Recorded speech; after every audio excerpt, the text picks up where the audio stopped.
This morning we're going to try and take a look at number 6 and 7. We may get a little further, but probably not. So number 6, we get a really important thing. It's called the Nazarite Valve.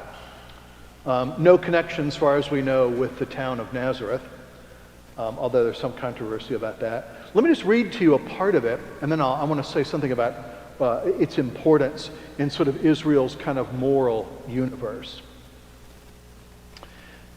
This is number 6:1. And the Lord spoke to Moses, saying, "Speak to the people of Israel and say to them, when either a man or a woman makes a special vow, the vow of a Nazarite, to separate himself to the Lord, he shall separate himself from wine and strong drink. He shall drink no vinegar made from wine, nor strong drink, and shall not drink any juice of grapes, or eat grapes fresh or dried.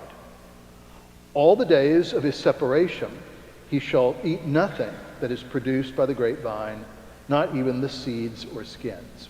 All the days of his vow of separation no razor shall touch his head, until the time is completed for which he separates himself to the Lord. He shall be holy. He shall not let the locks of his hair grow. He shall let the locks of his hair grow long. All the days that he separates himself to the Lord, he shall not go near a dead body, not even his father or mother. All the days of his separation, he is holy to the Lord." So let's take a quick look at this vow. We don't know a great deal about it, but that's in some ways not all that important. It's kind of significant to note what its place is here in Israel's moral universe. So the Nazarite vow is a vow that can be taken by a man or a woman to be set aside for some time of special service to God. And that's why I read to you the passages that I did. Did you notice the repetition of the word separate, right? He shall separate himself for the Lord. He shall be holy to the Lord. So here's the picture that we're getting here. Someone, man or woman, has vowed to undertake some special act of service to God, and for a certain period of time. And while this is in effect, right, they're not to drink any strong drink, and they're also not to cut their hair. The not cutting of the hair seems to be sort of like a visible physical sign that they're under a Nazarite vow.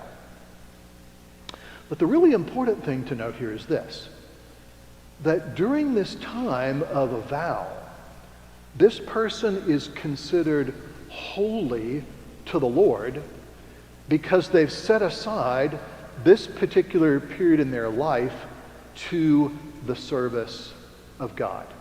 Now, as I say, we don't know as much as we would like about the Nazarite vow, but I think that one of the important things that we do want to notice here is that people who take a Nazarite vow for whatever reason have like an important role within Israel, in the sense that they remind Israel of her own role, right? You have, Joe or Jane Israelite that has taken a Nazarite vow for a year. They've taken a vow of special service. And their vow actually reminds the people of Israel that they've been set aside, separated from the world to be holy to the Lord. So one of the purposes of folks who've taken a Nazarite vow is to remind the people of Israel of their own mission and function in the world. Okay? And here we might want to just think of the role that religious orders have played in the history of the church, right? So, the whole purpose of the various orders, whether they're teaching orders or evangelistic orders or missionary orders or service orders or whatever, right? The purpose of religious orders are to remind the rest of the church that we're all called to the service of God. And so I think something really important is going on here with the Nazarite vow. Now, at the end of number 6, something really important happens. And it's, once again, it doesn't take up much space, but that kind of belies its importance. This is number 6, 22 to 27. I'll just go ahead and read it to you because it's so important.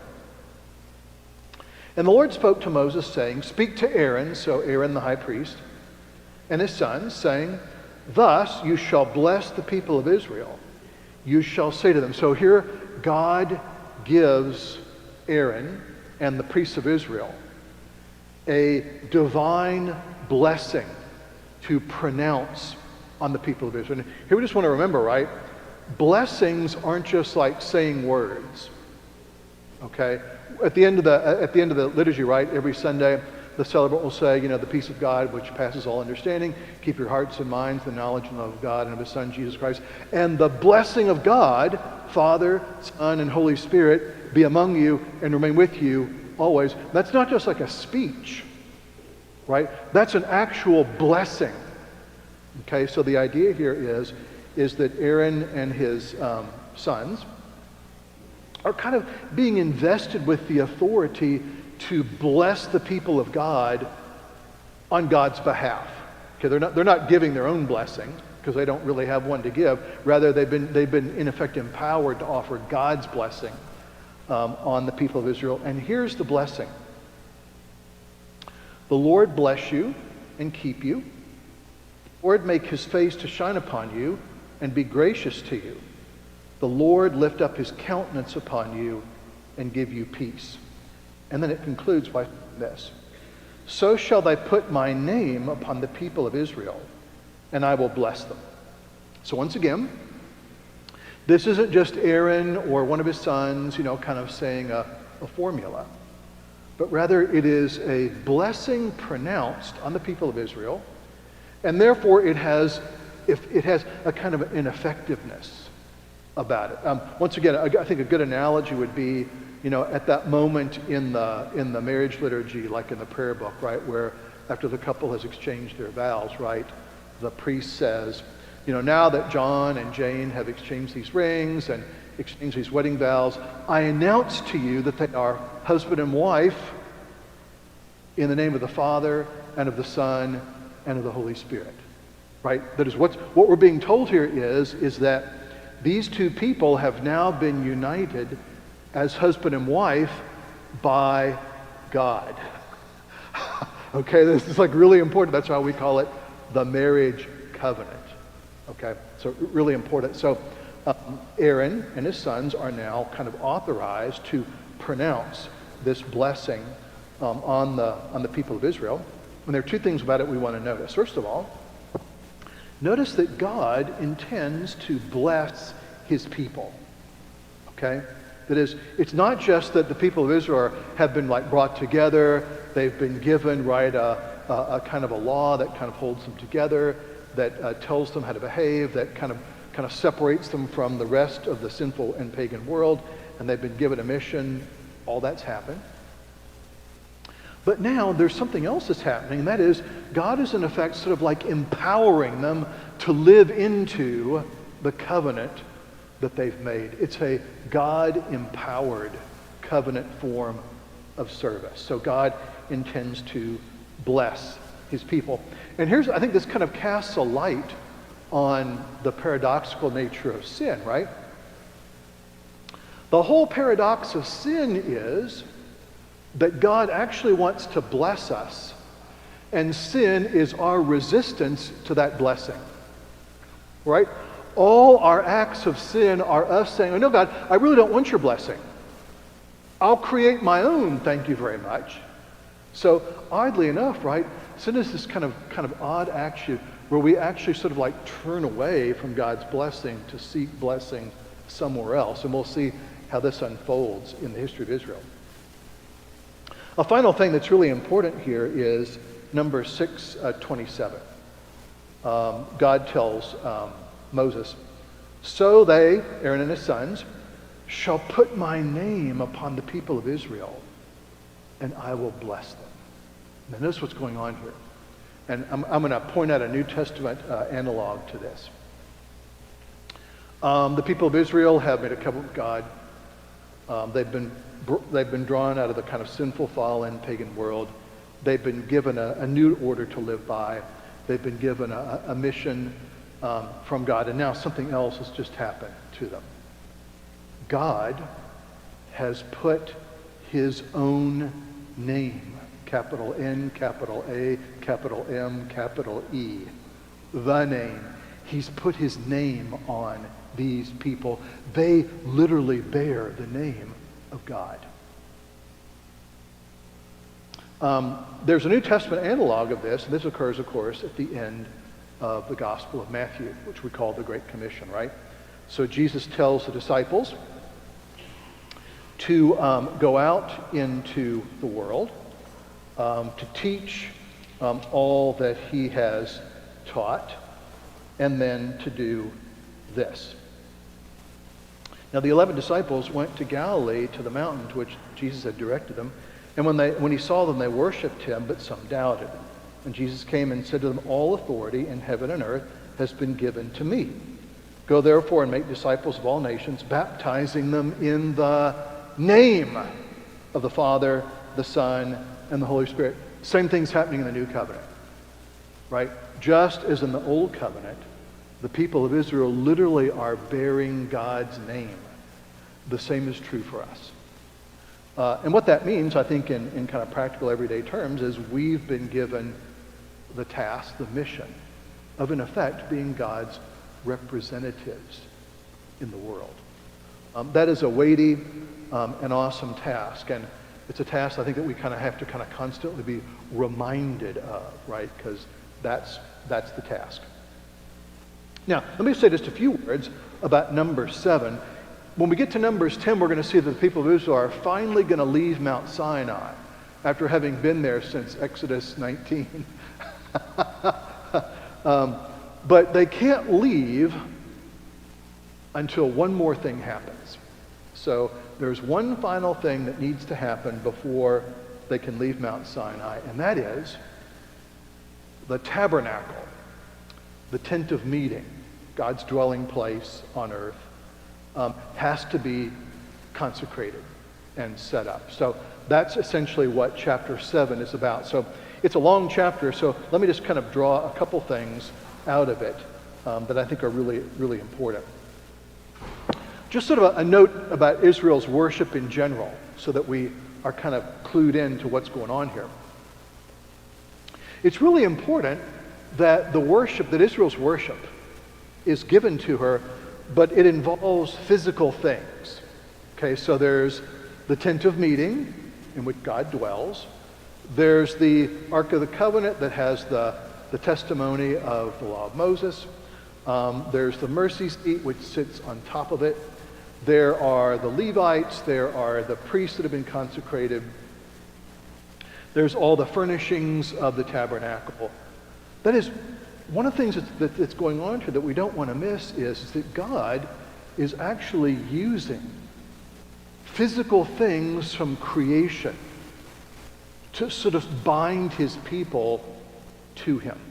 And there's an important message here that we'll see kind of prepares the way for the New Testament. That is, the message that kind of runs through here is that creation is not kind of like a barrier between us and God. Creation can be a means through which we encounter God, because creation is something that he's made.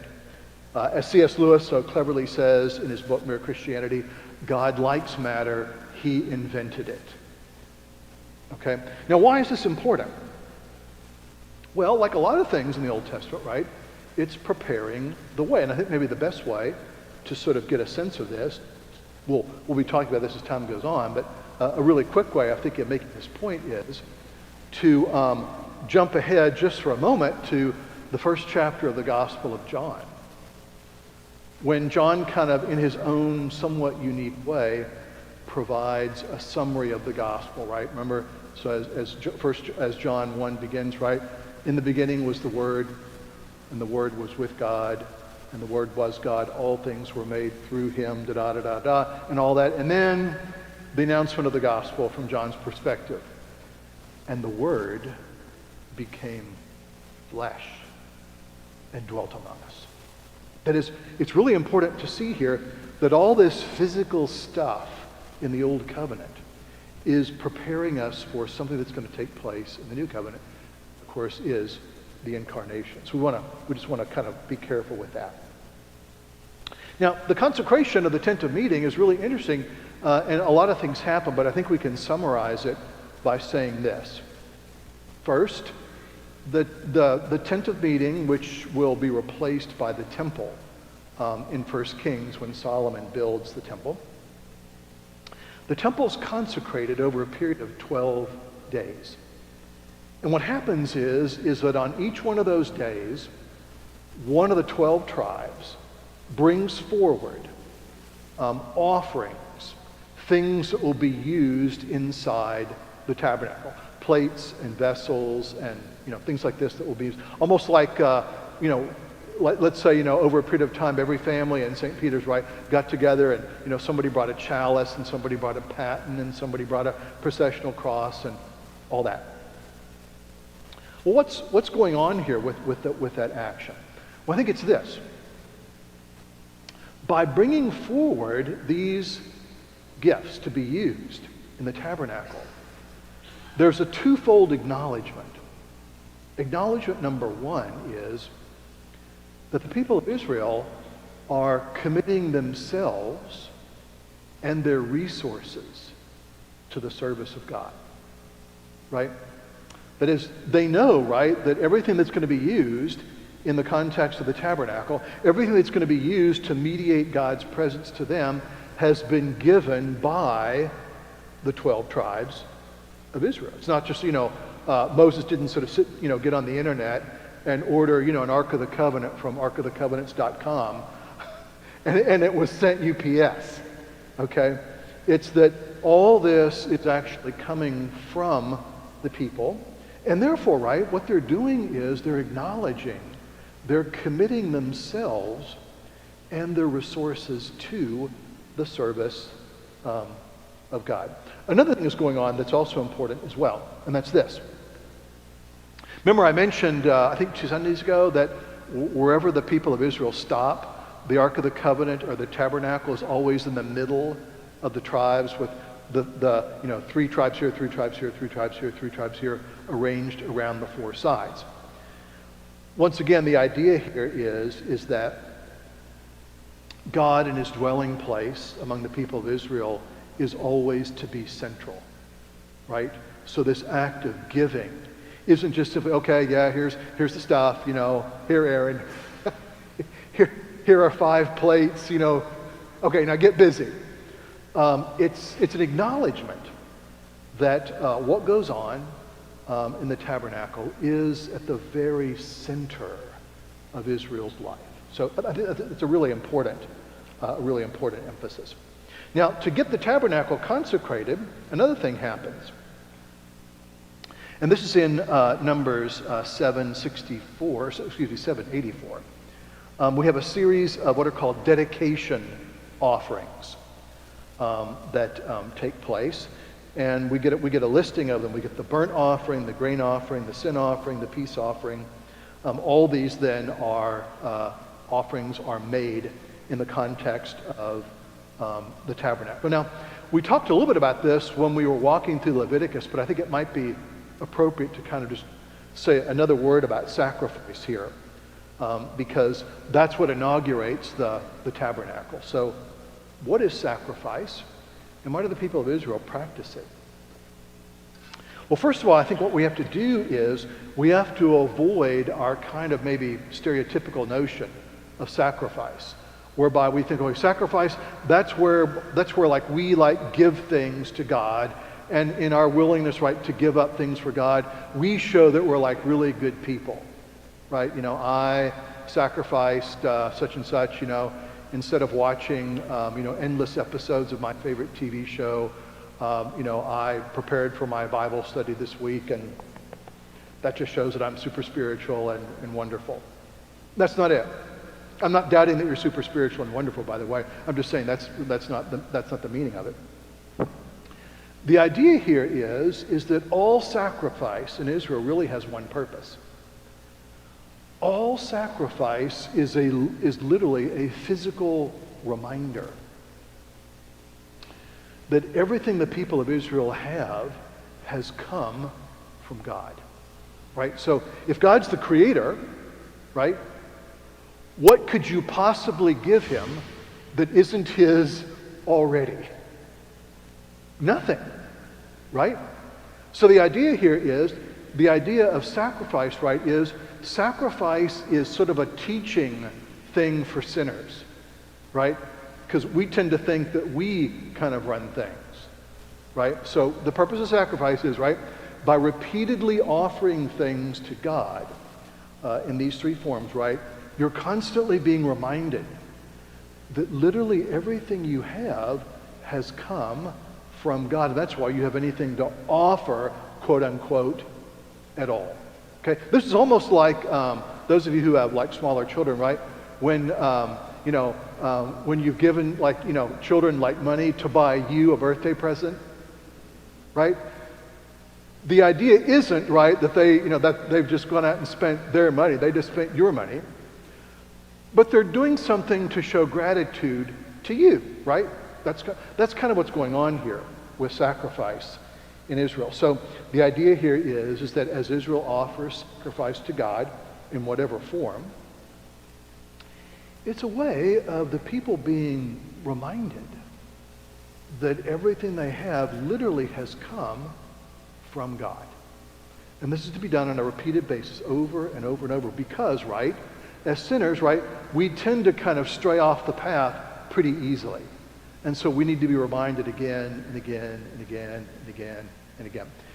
There's something else going on here, and I mentioned this when we looked at the burnt offering a while back, right? Remember, the burnt offering is the offering whereby you take an entire animal and put it on the altar of burnt offering, and you combust the whole thing.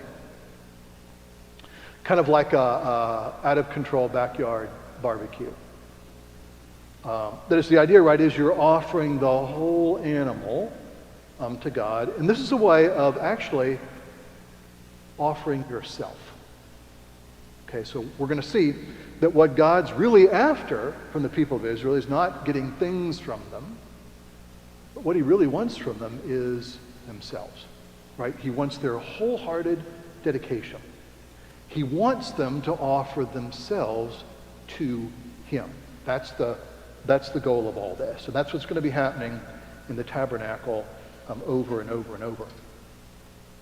Now, one final comment about Numbers. We'll move on to the first couple of verses of 8, and that'll probably be as far as we're going to get. We get a listing of a number of offerings in that take place in the tabernacle: burnt offerings, grain offerings, sin offerings, peace offerings, that sort of thing. It's important to recognize that the New Testament is going to come back,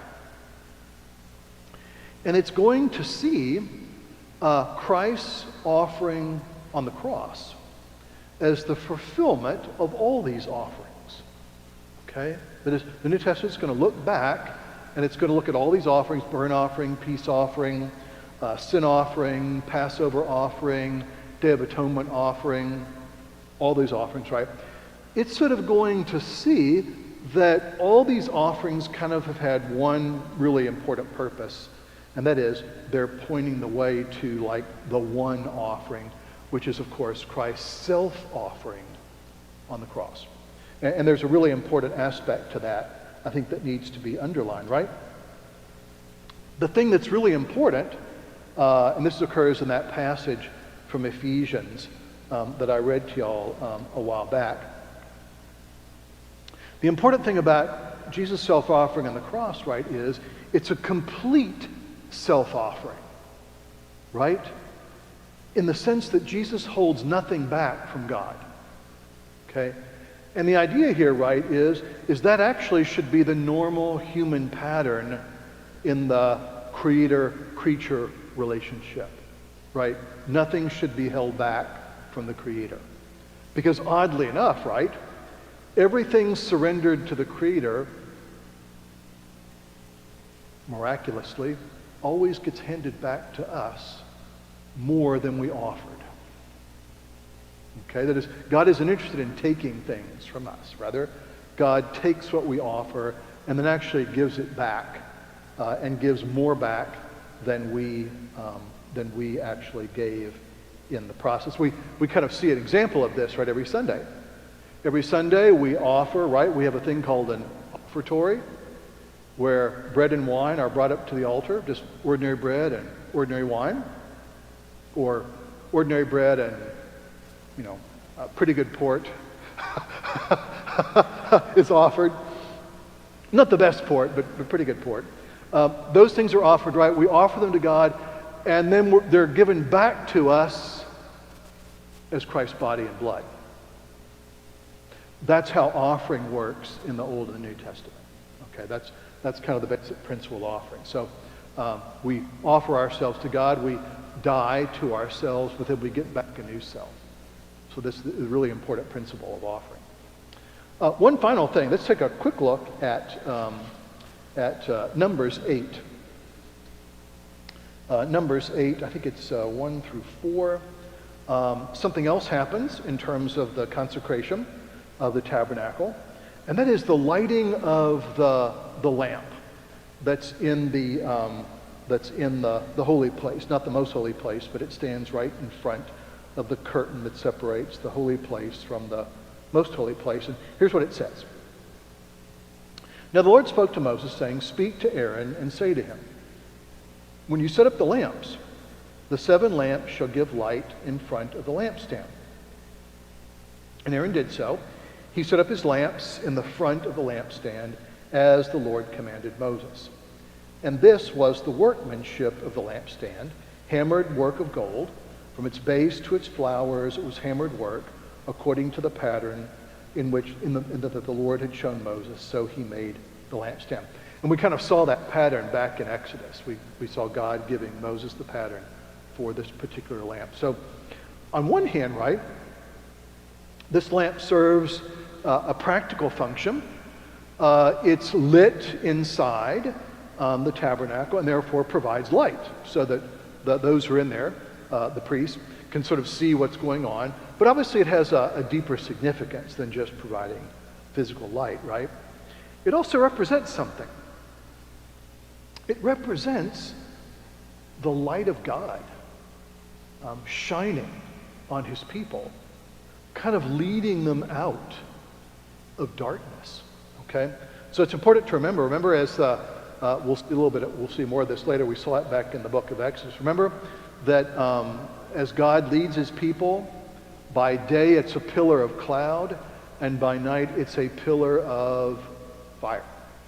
So it's literally, God's like literally leading his people. So the idea here is that God is shining a light on the life of his people. And one of the ways in which that light is shown is through the law that he's given to Moses. The law which is a lamp unto my feet, right? That shows me the direction that I'm supposed to go in. So one of the things that's going on here is we get this lamp lit, and it represents sort of like the divine light shining on the people of Israel, kind of leading them out of darkness. We'll stop there, and next Sunday we'll take a look at a final thing that happens before the